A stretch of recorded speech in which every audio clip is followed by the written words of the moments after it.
Que a graça e a paz de Jesus estejam com todos vocês. Olá, irmãos e irmãs.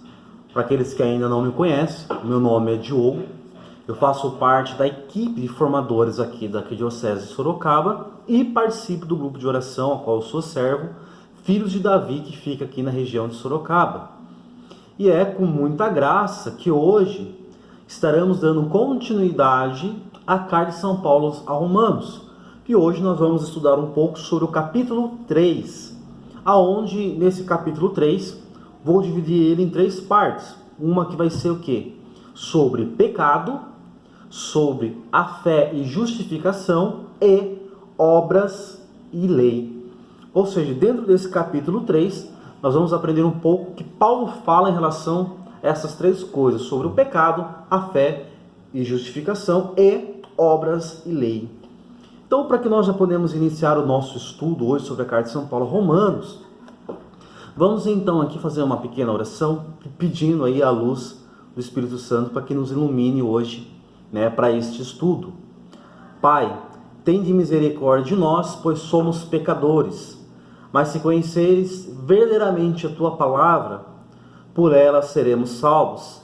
Revela-nos, Senhor, a Tua palavra e dai-nos o Espírito regenerador. Em nome de Jesus, amém.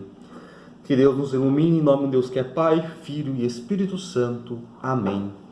Eu vou estar usando para este estudo a Bíblia de Jerusalém, ou seja, a Bíblia com a tradução de Jerusalém, Então, se você tiver essa palavra, se você tiver a Bíblia de Jerusalém, pegue ela para estar acompanhando junto comigo, que eu vou passar de versículo a versículo, de tópico a tópico, para nós podermos conversar, e entender o que Paulo vem falar para nós nesse ensinamento aqui. Então, o primeiro ponto ao qual nós vamos falar aqui é a relação ao pecado. Aqui Paulo já inicia no capítulo 3, explicando um pouco sobre o pecado e também voltando um pouquinho em relação do que ele falou no capítulo anterior, no capítulo 2, sobre a relação dos judeus, sobre aqueles que eram escolhidos, aqueles que não eram escolhidos por Deus. Então, peguem comigo, nós vamos aqui do versículo 1 ao versículo 8, onde Paulo já começa a falar sobre a relação ao pecado. Então vamos lá. Capítulo 3, versículo 1. Que vantagem há então em ser judeu? E qual a utilidade da circuncisão?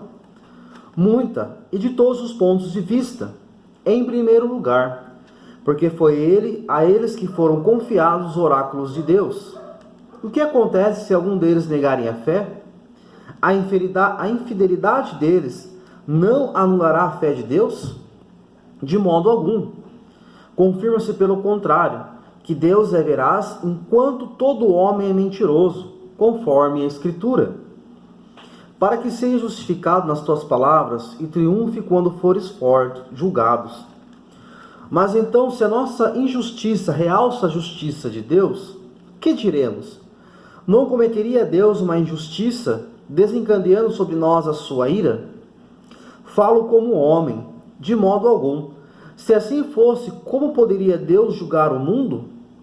Mas se por mim minha mentira resplandece mais a verdade de Deus para a sua glória, por que devo eu ser ainda julgado pecador?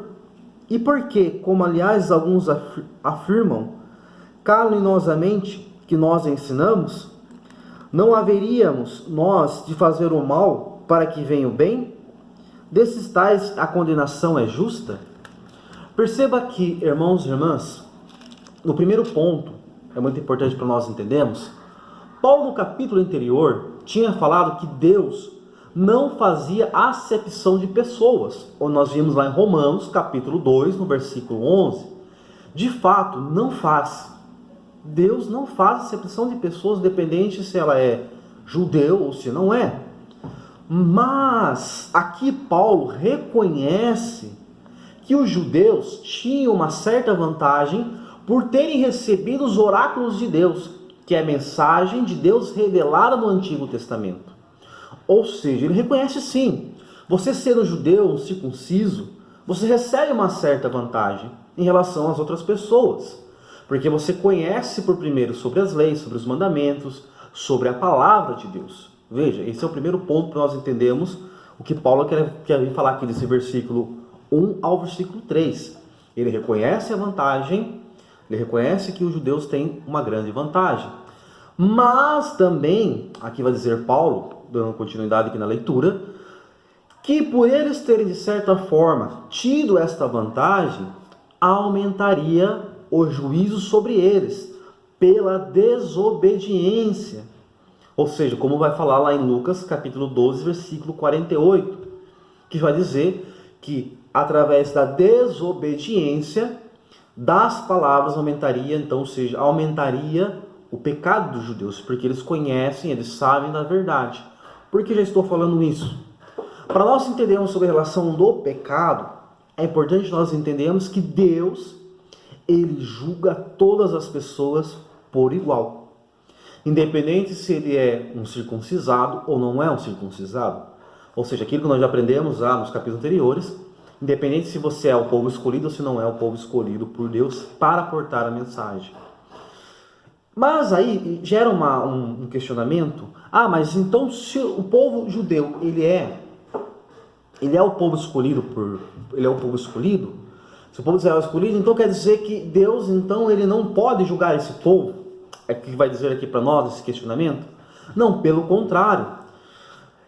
Por mais que o Antigo Testamento de Israel, os judeus tenham respondido a Deus muitas vezes com incredulidade, vemos que Deus sempre se manteve fiel em suas promessas. Mesmo que a rebeldia dos judeus fizesse que a justiça de Deus viesse à luz para a sua glória, ainda assim Deus não era injusto por aplicar a sua ira. Ou seja, por isso que Deus fala assim: vocês são meu povo escolhido, eu escolhi vocês, porém vocês não estão livres da minha ira, do meu julgamento. Porque Deus, ele é justo, né? Então veja que Paulo, ele vai colocando em forma de perguntas. Inclusive Paulo, ele se coloca uma parte que eu acho interessante, quando Paulo diz, né? Falo como homem. Ele está aqui demonstrando a maneira que alguns homens poderiam pensar ou pensavam, né? Pensavam, já que eu sou o povo escolhido, então, independente do que eu faça, eu não serei julgado. Então, isso é muito importante para nós entendermos o que Deus quer falar para nós. O que Deus quer explicar através de Paulo. Pois muitos poderiam pensar que pecar faz com que Deus recebesse a glória. Então vamos pecar liberalmente, mas não, o pecado na verdade nos afasta de Deus e por isso não devemos viver em pecado. Como a outra passagem lá em Isaías 59, versículo 2, vai dizer: o pecado nos afasta da presença de Deus. Então aqui Paulo, ele começa nesse capítulo dizendo: vocês são um povo escolhido, vocês têm as leis, porém Deus não livra vocês do pecado, do julgamento dele. Então aqui nós já começamos a ter um começo de um entendimento que é a relação ao pecado que Paulo vem explicar para nós. Quanto mais nós pecarmos, mais nós vamos afastar de Deus.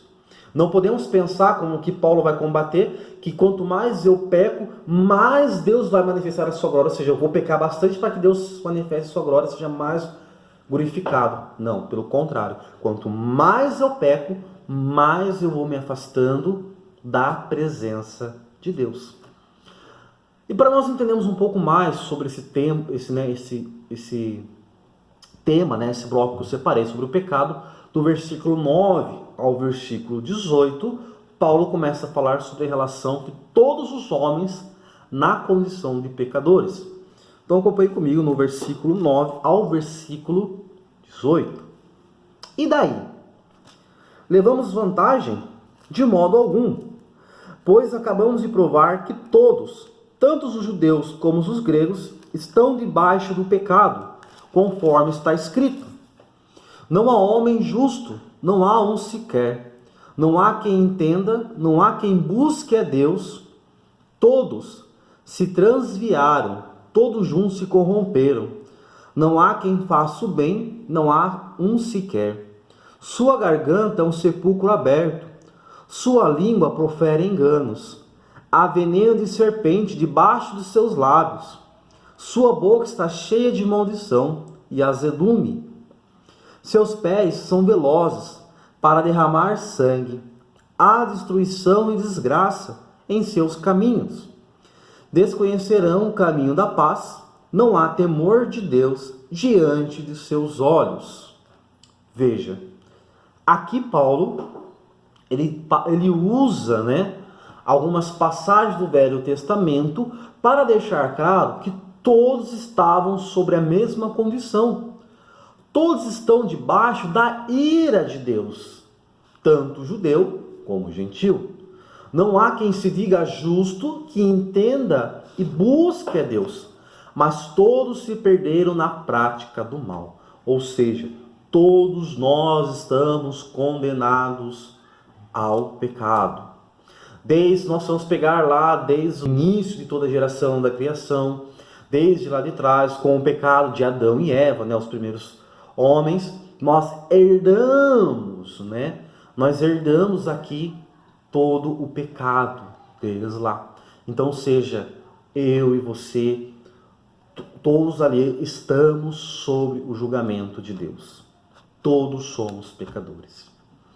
E olha que no versículo 19 e 20, Paulo vai dizer: ora, sabemos que tudo o que a lei diz é para que estão sobre a lei, que o diz, a fim de que toda boca se cale e o mundo inteiro se reconheça réu em face de Deus.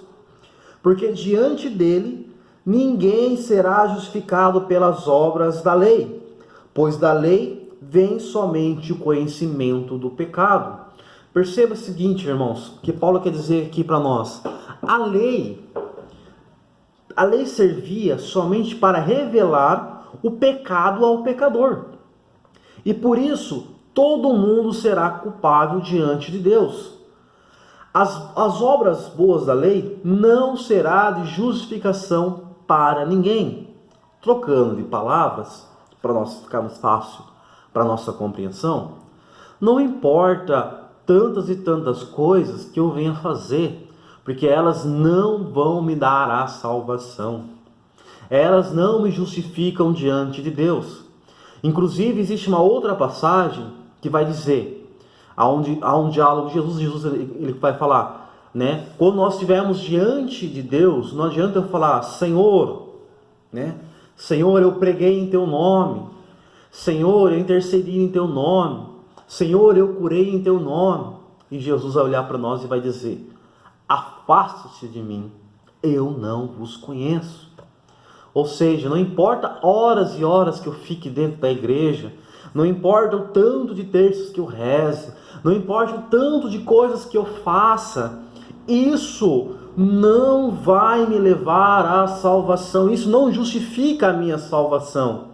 A salvação não depende dessas obras, nós seguimos a lei. Ou seja, a salvação não está, não a gente pode pensar, como naquela época pensavam, os fariseus faziam muito isso, entregavam o seu dízimo, entregavam a sua oferta, e achavam que aquilo já era o suficiente para eles comprarem o céu. Ou uma palavra, vamos assim dizer, fazer barganha com Deus. Não se faz barganha com Deus. Paulo, aqui nesse capítulo, ele já começa a explicar para nós que nós somos pecadores e não adianta fazermos barganha. Eu vou rezar 1000 Ave Marias, então eu já estarei no céu. Eu vou rezar 10.000 Pai Nossos, eu já ganhei o céu. Não, Deus não faz barganha. As obras da lei só servem para mostrar para nós o quanto nós somos pecadores. Beleza. Mas, Diogo, já que eu já reconheci, já entendo que eu sou pecador, que eu estou sobre o pecado, que não adianta eu somente seguir a lei à risca, então o que eu faço para alcançar a salvação? E aí entra o nosso segundo ponto, que é a justificação pela fé em Jesus Cristo. Veja lá, do versículo 21 ao versículo 28. Agora, porém, independente da lei, se manifestou a justiça de Deus, testemunhada pela lei e pelos profetas. Justiça de Deus que opera pela fé em Jesus Cristo, em favor de todos os que o creem. Pois não há diferença, visto que todos pecaram e todos estão privados da glória de Deus, e são justificados gratuitamente por sua graça, em virtude da redenção realizada em Cristo Jesus. Deus o expôs como instrumento de propriação por seu próprio sangue mediante a fé. Ela queria assim manifestar a sua justiça pelo fato de ter deixado sem punição os pecados. De outrora, no tempo da paciência de Deus, ele queria manifestar a sua justiça no tempo presente, para mostrar-se justo e para justificar aquele que apela para a fé em Jesus. Onde estão os motivos de glória, fica excluído. Em força de que lei? A das obras? De modo algum, mas em força da lei da fé. Porquanto nós sustentamos que o homem é justificado pela fé, sem a prática da lei. Percebam aqui, Jesus ele veio como justiça manifesta de Deus, que a própria lei e os profetas já anunciavam lá atrás. Jeremias 31, 34, aonde a capítulo de Jeremias vai dizer que o cordeiro será imolado e nós seremos perdoados por todos os nossos pecados. Então veja, irmãos e irmãs, aqui Paulo já começa a falar para nós que não é por nossa vanglória, não é por nossa glória que somos salvos, mas é pela fé que nós temos em Jesus Cristo. Quanto mais eu confio em Jesus, quanto mais eu tenho fé no Senhor, quanto mais eu sigo o caminho de Jesus, aí sim eu herdo a salvação. Então, ou seja, a partir do momento que Jesus ele é entregue no matadouro, ele é entregue no Calvário, nós somos livres, lavados de todo o pecado. A partir desse momento, nós que estávamos longe de Deus, por causa do nosso pecado, através de Jesus Cristo, ele forma uma ponte, onde nós passamos por essa ponte e encontramos com Deus. Ou seja, ganhamos a salvação gratuitamente, sem precisarmos fazer nada. O próprio Jesus morreu na cruz para que eu e você sejamos salvos. Para que eu e você sejamos mesmo justificados pela fé em Jesus Cristo. Ou seja, a justiça, para ser justiça, é necessário ter fé e crer em Jesus Cristo. Porque todos os pecados estão distantes de Deus. Todos aqueles que pela fé creem em Cristo, que nos libertou, nos resgatou da dívida que pegamos, que tínhamos diante de Deus, são justificados gratuitamente por Ele. Ou seja, estamos a partir de agora salvos através do sangue de Jesus derramado no Calvário.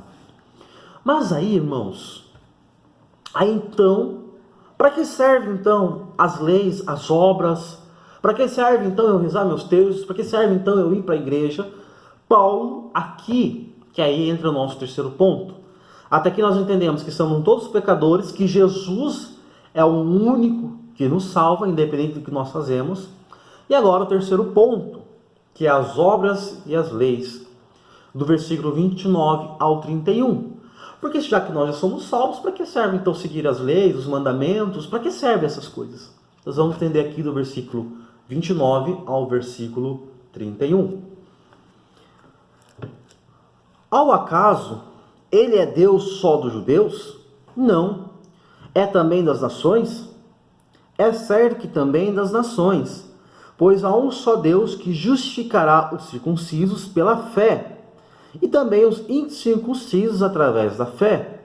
Aqui Paulo já começa a dizer, Deus, independente do que você faça, seja você circuncisado ou incircunciso, Deus, ele vai justificar todos pela fé. Entanto, eliminamos a lei através da fé? Olha só que Paulo mesmo ele faz esses questionamentos. Então eliminamos a lei através da fé? Olha que Paulo responde, de modo algum. Pelo contrário, a consolidamos. Veja, na tradução de Jerusalém, aqui no rodapé, que é um canto que tem umas explicações outra, Olha o que eu achei interessante aqui quando estava estudando essa parte. Olha o que no rodapé da Bíblia de Jerusalém fala. Lá no ponto H.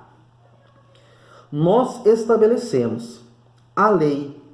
Só a fé que age pelo amor permite a lei atingir a finalidade que ela se propunha, isto é, a justiça e a santidade do homem. Ou seja, irmãos e irmãs, a lei, sim, ela é importante. Porque podemos dizer que a lei, ela tem um papel moral dentro da sociedade, um papel educativo dentro da humanidade. Ou seja, a lei moral. Ou seja, quanto mais próximo de Deus, mais eu tenho, então, que praticar as leis. Como vai dizer Jesus, ele não veio para excluir a lei, ele não veio para acabar a lei do Antigo Testamento, mas ele veio para melhorá-la. O que Jesus ele vai colocar, como ele resume os mandamentos? Amar a Deus acima de todas as coisas e amar ao próximo como a si mesmo. Ou seja, aqui, irmãos e irmãs, nesse pedaço, Paulo diz que não basta somente nós termos a fé. Sim, Jesus nos justifica, nós estamos salvos, porém, nós precisamos seguir as leis, porque ela é o que consolidamos. Ou seja, se eu creio em Jesus Cristo, se eu tenho a fé em Jesus Cristo, eu sigo os passos de Jesus. E como é seguir os passos de Jesus? É também seguir a lei, porque a lei ela nos ajuda a buscarmos a santidade. Aqui vai falar no rodapé, isto é a justiça e a santidade do homem.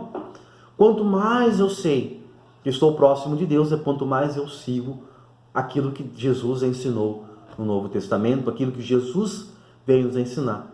Então veja, nesse capítulo 3, Paulo ele vem colocar esses 3 pontos importantes. Reconhecermos que todos nós somos pecadores, independente se somos circuncisados ou não.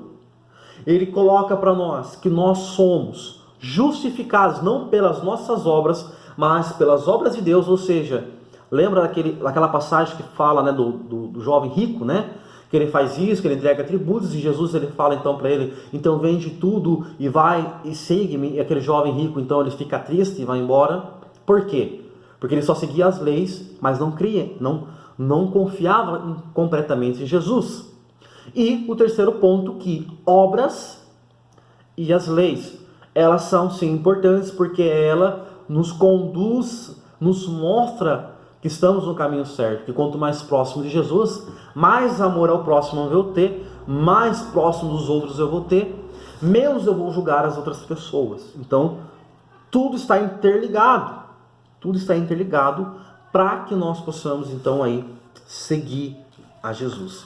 E concluindo, né, essa parte da lei e das obras, embora a lei não sirva como um sistema de justificação, mas ela se torna um padrão moral que revela a santidade em Deus em nossas vidas. E aí você vai me perguntar, como cumprir então a lei? Através de Jesus. Quanto mais próximo de Jesus, mais eu sei que estou cumprindo aquilo que Jesus ensinou.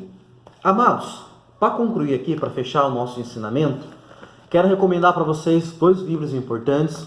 Um é o De Verbio, que é a Constituição Dogmática sobre a Revelação Divina, e também a Interpretação da Bíblia na Igreja. Por que eu estou falando sobre esses 2 livros, sobre essa interpretação da Bíblia, né? Que a gente sabemos ler corretamente a palavra de Deus. Porque, irmãos e irmãs, nós vimos aqui dentro dessa palavra, né, dentro do capítulo 3 de Paulo, várias coisas que a gente vai parar para pensar, são um pouco contraditórias, pontos que são muito importantes, nós vemos no contexto. Porque se nós tirarmos essa passagem fora do contexto, daquilo que Paulo queria dizer, ler ela corretamente, nós corremos um grande risco de interpretar como algumas pessoas lá atrás interpretavam. Por exemplo, uma doutrina luterana, né, lá em 1494 e em 1566, surge um pensamento, né, através de esse termo usado por Lutero, né, e aí logo depois o seu discípulo João Agrícola, né, que eles criam uma interpretação da palavra, né, eles traduzem, né, essa palavra de Paulo, principalmente os ensinamentos de Paulo, né, sobre o antinominismo. O que é o antinominismo? O antinominismo é a negação da importância dos mandamentos divinos para a vida do cristão. Ou seja, é o extremo oposto do legalismo. É o que o apóstolo Judas denominou na sua epístola, que leva o seu nome, de transformar em libertinagem a graça de Deus. Por que eu estou falando isso? Porque o antinominismo, ele achava que não era importante nós seguirmos as leis porque nós já estávamos salvos. Então nós podemos viver a nossa vida da maneira que nós quisermos. E isso, inclusive, era um pensamento que já rondava lá atrás. Algumas pessoas naquela época já tinham pensamentos similares a isso. Similares, já que eu sou salvo, então eu não preciso da graça, então eu não preciso seguir a lei, eu posso viver a minha vida da maneira que eu quiser. Veja, o antinominismo, olha o pensamento do antinominismo. Ora, já que o homem é pecador, então que diferença faz em viver em pecado? Veja, o antinominismo vai pegar aquela parte que nós falamos sobre pecado, que todo mundo é pecador, e fala, já que eu sou pecador, então eu vou continuar no pecado, não preciso mudar de vida. E aí, mesmo usando um pouco mais para frente a interpretação sobre a questão da graça, aí nós vamos ouvir falar um pouco sobre a teologia da graça aqui de Paulo, que nós somos justificados por Deus. Então, os antinoministas, eles pegam essa passagem e também distorcem essa passagem, dizendo assim: já que a salvação é pela graça, não fará diferença alguma viver em pecado. Ou seja, irmãos e irmãs, eles transformam a graça de Deus numa libertinagem. Eu já estou salvo, eu não preciso seguir os mandamentos, eu vou viver minha vida, eu vou ser feliz. Sabe aquela frase que nós costumamos ouvir, né? Importante é ser feliz, né? Importante é ser feliz e o resto que se dane? Não é bem assim, irmãos. Né? Deus, ele não exclui as leis. Deus, ele não exclui, né, que nós devemos seguir uma conduta moral. Nós devemos seguir esse preceito. Por que eu estou comentando sobre isso? Digamos que é um bônus sobre a passagem aqui de Paulo, desse capítulo 3. Porque uma interpretação errada que nós estamos aqui lendo. Você viu que eu separei em 3 partes. E as 3 partes, uma fala sobre pecado, uma fala sobre a salvação, uma fala sobre as obras da lei. Nenhuma substitui a outra. As 3 estão juntas. As 3 juntas fecham um arco, dizendo que eu sou pecador, eu preciso de Jesus, porque é Ele que me salva. Porém, quando eu estou com Jesus, eu pratico aí as leis. E praticando esses 3 juntos, eu me aproximo cada vez mais de Deus. Então, por isso nós devemos tomar com esse cuidado desse pensamento antinominista, inclusive outras heresias dentro da igreja que foram surgindo conforme uma leitura errada das Sagradas Escrituras. Por isso, eu indico para você esses 2 livros, né? Esses livros e outros documentos da igreja, que você estude, né? Você estude. Inclusive, um desses documentos, a interpretação da Bíblia, vai dizer: um desconhecimento da Sagrada Escritura é um desconhecimento do próprio Jesus Cristo. Então, que nós possamos, então, nos aproximarmos cada vez mais de Jesus, né? Irmãos e irmãs, espero que vocês tenham aprendido alguma coisa, né? Tenham conseguido absorver esse conteúdo e façam bons estudos e continuem, sejam perseverantes aí aos estudos, porque vai vir muito mais coisas maravilhosas e riquezas. Esses 3 pontos é como se fosse um resumo que eu dei para vocês. Cada capítulo vai lá na frente se falar detalhadamente sobre cada ponto, sobre pecado, sobre justificação da fé, sobre as obras e sobre as leis. Vai falar cada ponto vai sendo justificado. Que Deus abençoe muito a vida de cada um de vocês, né? Não deixe de dar o seu compartilhamento, né? Compartilhe esse vídeo e os demais vídeos para que mais pessoas tenham aí essa riqueza que está sendo essa obra de evangelização. Que Deus nos abençoe. Em nome do Pai, do Filho e do Espírito Santo. Amém.